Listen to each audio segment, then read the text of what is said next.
स्वागत है आप सभी का Vijay Singh study group channel में।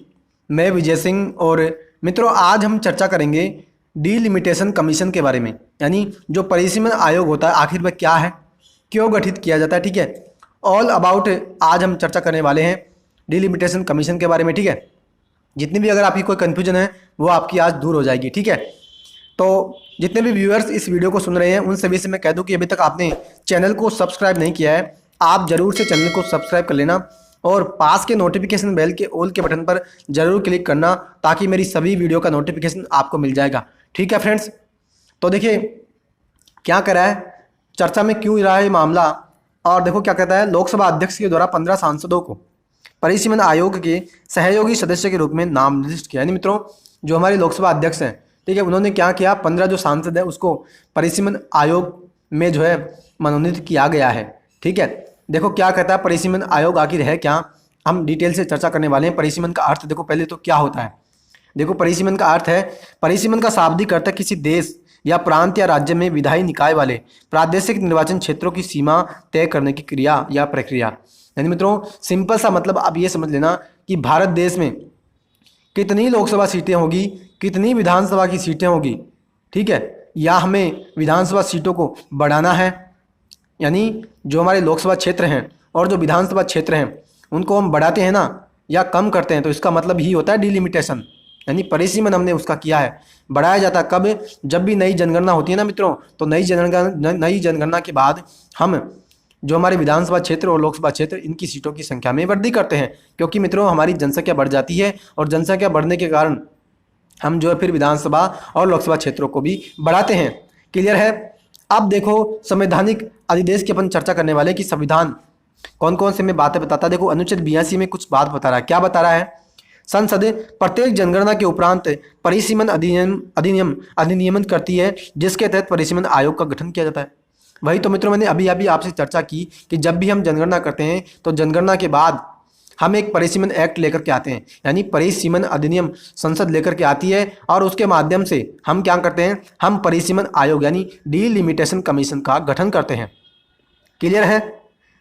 नेक्स्ट देखो आर्टिकल 170 की बात कर रहा है कि उपयुक्त वर्णित अधिनियम ही राज्यों में परिसीमन के लिए लागू होता है। यानी मित्रों इस बात को आप कान खोज के समझ लेना कि जो हमारा परिसीमन आयोग जो गठित होगा ना वो एक ही गठित होगा, यानी केंद्र के यानी लोकसभा क्षेत्र के लिए वही होगा, राज्य की विधानसभा क्षेत्र के लिए भी वही होगा। यानी वो लोकसभा सीटें और राज्य विधानसभा की सीटें वो एक ही कमीशन तय करेगा। ठीक है, यानी राज्य के लिए अलग से हम परिसीमन आयोग नहीं गठित करते। आप इस बात को ध्यान से सुन लीजिए। ठीक है, अब मित्रों हमने कौन कौन से अभी तक आयोग गठित किए हैं। देखो हमने 4 आयोग गठित किए हैं। हमने किया 1952 में, 1963 में, सन 1973 में और 2002 में। क्लियर है, यानी हमने 4 अभी तक परिसीमन आयोग गठित किए हैं। नेक्स्ट देखो मित्रों अब हम चर्चा करने जा रहे हैं कि परिसीमन आयोग जो होता है ना, यानी डीलिमिटेशन जो कमीशन है उसमें कितने सदस्य होते हैं, उसकी जो संरचना है यानी स्ट्रक्चर की हम चर्चा करने जा रहे हैं। देखो इसमें 3 पदेन सदस्य होते हैं। पहला कौन सा अध्यक्ष होगा, कौन होगा, सुप्रीम कोर्ट का सेवारत या सेवानिवृत्त न्यायाधीश, यानी सुप्रीम कोर्ट में कोई भी न्यायाधीश जो वर्तमान में काम कर रहा है या सुप्रीम कोर्ट का कोई रिटायर्ड जज। क्लियर है। नेक्स्ट मुख्य निर्वाचन आयुक्त अथवा उसके द्वारा नाम निर्दिष्ट निर्वाचन आयुक्त, यानी जो हमारे चीफ इलेक्शन कमिश्नर हैं, ठीक है, जो मुख्य निर्वाचन आयुक्त भारत के या उसके द्वारा कोई भी अन्य निर्वाचन आयुक्त, ठीक है, होगा इस हमारी परिसीमन आयोग में। क्लियर। नेक्स्ट देखो अंतिम कहता है संबंधित राज्य का राज्य निर्वाचन आयुक्त, यानी अब एक राज्य का निर्वाचन आयुक्त भी हम लेंगे क्योंकि हम राज्यों के लिए भी तो विधानसभा की सीटें बढ़ा रहे हैं ना मित्रों, इस कारण से हमने राज्य के निर्वाचन आयुक्त को भी इसमें शामिल किया। और मित्रों देखो नेक्स्ट क्या कहना चाह रहा है, अब हम चर्चा करने जा रहे हैं कार्य प्रणाली के बारे में, यानी ये काम क्या क्या करेगा। ठीक है, डिटेल से आप आसानी से ध्यानपूर्वक सुनते रहिए। देखो क्या कहता है, सभी निर्वाचन क्षेत्रों की जनसंख्या को लगभग समरूप बनाने और जनसंख्या के समान खंड को समान प्रतिनिधित्व प्रदान करने हेतु निर्वाचन क्षेत्रों की संख्या और सीमाओं का निर्धारण करना। वही तो मित्रों मैंने बात की है कि जब भी हमारी जनसंख्या बढ़ जाती है तो हम उसकी जो हमारे जिस भी राज्य में विधानसभा क्षेत्र हैं उसको हम बढ़ाते हैं, यानी जनसंख्या के अनुपात में हम उसकी सीटों को बढ़ाते हैं, यानी हम समान प्रतिनिधित्व सभी को प्रदान करते हैं।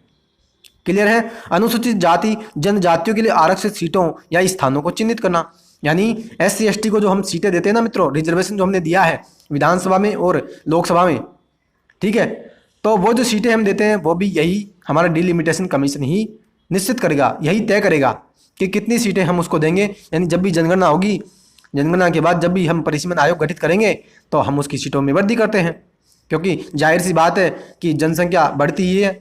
10 साल में जनसंख्या कम तो थोड़ी होगी, तो जनसंख्या बढ़ेगी तो हम सीटों को भी बढ़ाएंगे। क्लियर। अब देखो वर्तमान स्थिति के बारे में क्या चर्चा की जा रही है। कह रहा है कि परिसीमन आयोग के निर्णयों को विधिक रूप में कार्यान्वित किया जाता है। यानी जो परिसीमन आयोग यानी परिसीमन आयोग जो हमने गठित किया, उसने जो भी निर्णय दिया, यानी उसने मान लीजिए सीटों को वृद्धि की, सीटों को उसने बढ़ाया, विधानसभा की सीटें उसने बढ़ाई, SC ST की सीटें उसने बढ़ा दी लोकसभा में और विधानसभा में, ठीक है, तो उसको जो है हम कानूनी रूप से मानते हैं, यानी उसको न्यायालय में हम चुनौती नहीं दे सकते मित्रों। उसने जो कह दिया वो कह दिया, वो बाध्यकारी है सभी के ऊपर। क्लियर। और देखो नेक्स्ट क्या कहता है, और फ्रेंड्स नेक्स्ट कहता है किसी भी न्यायालय के समक्ष प्रश्नगत नहीं किया जा सकता। यही तो मित्रों मैंने अभी आपसे चर्चा की कि हम जो है यानी परिसीमन आयोग ने जितनी सीटें बढ़ा दी, ठीक है, जितने उसने विधानसभा की सीटें बढ़ा दी, लोकसभा क्षेत्र उसने, विधानसभा क्षेत्र उसने बढ़ा दिए, तो आप जो उसको ये नहीं कह सकते भैया आपने इसको क्यों बढ़ाया। यानी उसने जो बढ़ा दिया ना तो बढ़ा दिया, न्यायालय उसकी जांच नहीं कर सकता, मतलब वो बाध्यकारी है। क्लियर है। नेक्स्ट, वर्ष 1981 और 1991 की जनगणना के पश्चात परिसीमन आयोग का गठन नहीं हुआ था। यानी मित्रों 1981 और 1991 की जनगणना जब हमने की तो परिसीमन आयोग का हमने गठन नहीं किया। वर्ष 2002 में 84वें संविधान संशोधन के माध्यम से वर्ष 2026 तक के लिए लोकसभा और राज्य विधानसभाओं की परिसीमन प्रक्रियाओं को रोक दिया गया है।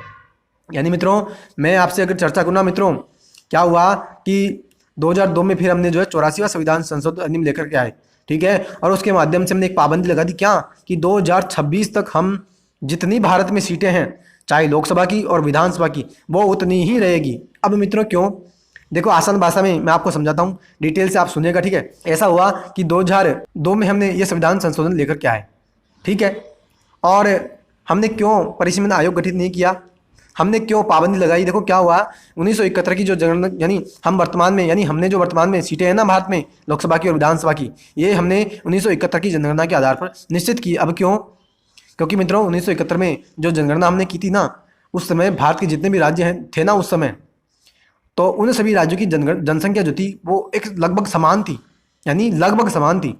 इस कारण से मित्रों हमने जो है उसकी जनगणना को लिया है सीटों को निश्चित करने के लिए। लेकिन अगर वर्तमान में हम देखेंगे ना तो 2011 की जनगणना अगर अपन लें तो दक्षिण भारत के जो राज्य हैं ना मित्रों, उनकी जनसंख्या जो है वो कम हुई है, ठीक है। और अगर मान लो हम जनसंख्या के आधार पर परिसीमन आयोग गठित कर दें तो फिर तो उनकी जो जनसंख्या के आधार पर उनकी सीटें कम हो जाएगी दक्षिण भारत के राज्यों की।